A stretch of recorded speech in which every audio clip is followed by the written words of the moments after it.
It was encouraging to see that the car can still win races. We saw a brilliant performance from George. The whole team's really been fired up from this, and that's given us a lot of energy to take into these final 6 races.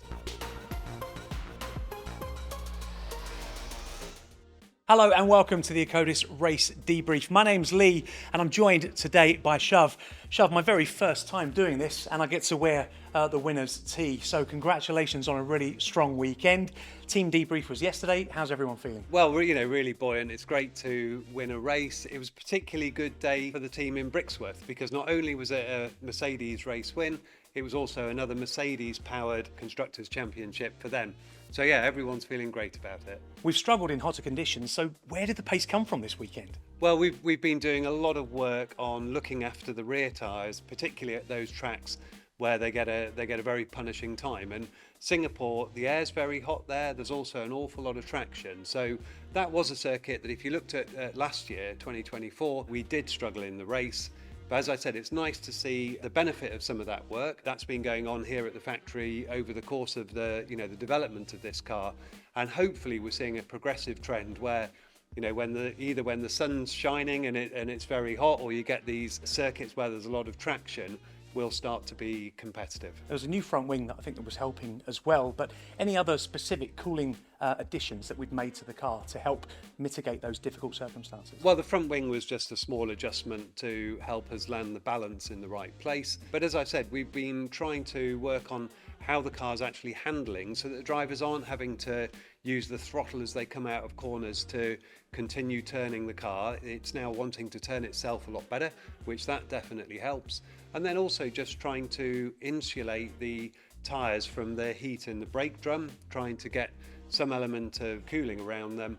And that again has been work that we've been chipping away at, as have all teams, and hopefully we've made some useful gains in that area. Now, Kimi had a really strong weekend. He always looked there or thereabouts with George and got some good data gathered in FP1 and FP2, but then a tricky start for Kimi. What exactly happened off the line? Well, when you're on the inside there, that is a lower grip side. And if we look at Kimi's start compared to everyone there, it wasn't actually so bad. But in terms of what he did, he was a little bit under engaged to start. So that means that the power unit isn't putting as much torque down on the rear tyres as we want, and then he's trying to correct that, went a little bit towards the over-engaged side. So that really explains why he didn't get the perfect initial getaway, but then also positioned on the inside, there was low grip. So going into turn one, some of the, one of the places that he lost, well, that was just down to the fact that there was less grip than he expected on that side. A little bit cautious, but obviously great that he was able to get the places back against the Ferrari. Now, going back to Friday, there were a lot of incidents. We had a lot of stoppages. How did we then deal with that, gather as much learning as possible and make the adjustments required ready for Saturday and Sunday? Well, that's a difficult job that doesn't just take the engineers at the track. We've got engineers here in the simulator. There's a lot that are working in the race support room helping us. But as you say, there's a lot of work to do on a Friday. When you get those red flags, that's track time that you don't get back. It also interrupts your long run. And the thing with a long run is you can't do it in a 3-lap clump and a 4-lap clump. You need to get them all together so the car, the tyres, everything gets hot. But we're adapting the run plans. George had his incident which took him out of FP2, but luckily Kimi, and it was actually Kimi's choice to not continue with the low fuel work. He was on a good lap. He didn't finish the good lap, but he said, that's fine, the car, I know where the car is, I'm happy. He got stuck into that long run towards the end of FP2, and he was actually the only car that did a proper long run at fuel. That allows us to then set a more aggressive cooling level, because we had 2 that we were evaluating. We were happy with the more aggressive one that has more aerodynamic performance. It also allowed us to tune the ride heights down to a level where you're confident that you can pass the FIA checks, but you're not needlessly giving up downforce, running the car too high, and then always working on the balance to try and make sure you've got the front end to get around the corners, but not so much that you're hammering the rear tyres. But it was really useful having Kimi on such good form through Friday, because that certainly contributed, the learning from that contributed to the win. Excellent teamwork all around. And just an additional question on that. Come qualifying, Kimi again really on the pace, but that final run in Q3 just not quite tying it all up together. How's he feeling knowing that the car could have been on pole? Well, Kimi was a bit frustrated after qualifying. In his words, he said, "I drove it like an animal." He could see that the car had great potential. He'd been feeling so confident in it all weekend. And in Q3, you always got to make a bit of a step if you want to be on pole. The tricky bit was Kimi was getting a bit eager on the throttle, trying to carry a bit too much speed in, and started to get snaps. And those snaps put temperature in, and the more temperature you've got, the less grip. Now, every driver's done that many times come Q3 when they go for the big laps. Useful bit of learning, but for us it isn't really about what happened in Q3. It's taking all the positives that we saw through all of the 3 Friday practice sessions. That early pace in qualifying was extremely encouraging, not to mention his race pace, which was right on the money. And at the end of qualifying, George's 2 laps actually that were sensational in Q3. I guess he just tied it up absolutely perfectly, but they were pretty breathtaking. Yeah, it was an impressive step, and as I said, that's what you're looking for. If you want to be on pole, it's about making that step into Q3 that the others can't match, and you are walking on a tightrope. If you go easy, you find that you're just not quick enough. You push it a bit too hard, you slide, and you build temperature. But it was an absolutely perfect lap from George. And then delivered on race day. So strategy was looking pretty much like a one-stop for most of the teams going into the race. We ended up bringing both drivers in on the same lap. What was the thinking behind that? Well, we were getting close to stops for both of them. Max had already stopped, and given that we were in a commanding position at the front, we didn't want to push that right to the limit.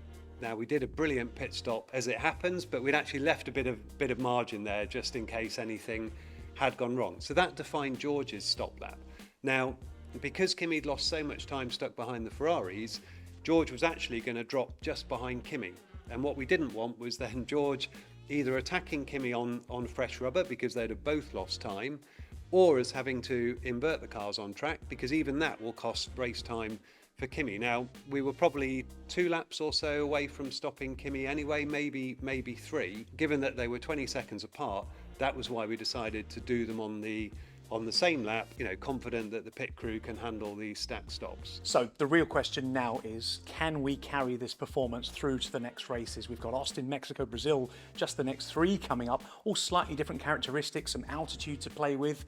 How do you think the performance is going to continue through the next few races? Well, I think, just to try and manage expectations here, if you look at the circuits that we've been strong at, and particularly the races that we've won this year, Montreal, Singapore, well, they're relatively low speed tracks.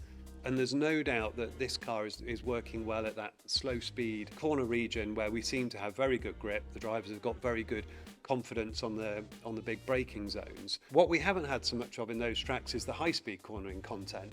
And that's perhaps an area where we've struggled a bit. Now, we're still working on that. We're still trying to look for every little bit that's there in setup.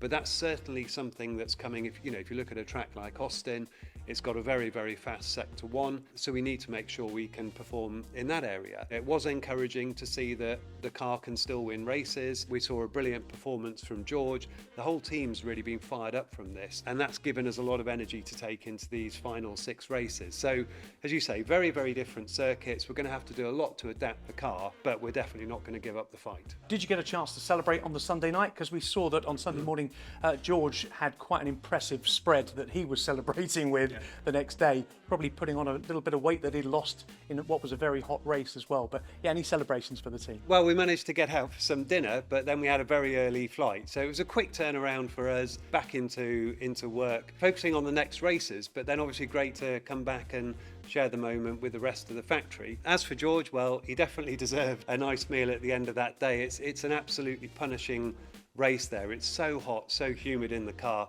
and you've got a really busy circuit where there just isn't any moment for them to have a rest. So it's nice to see that he could at least enjoy a relaxing Sunday evening.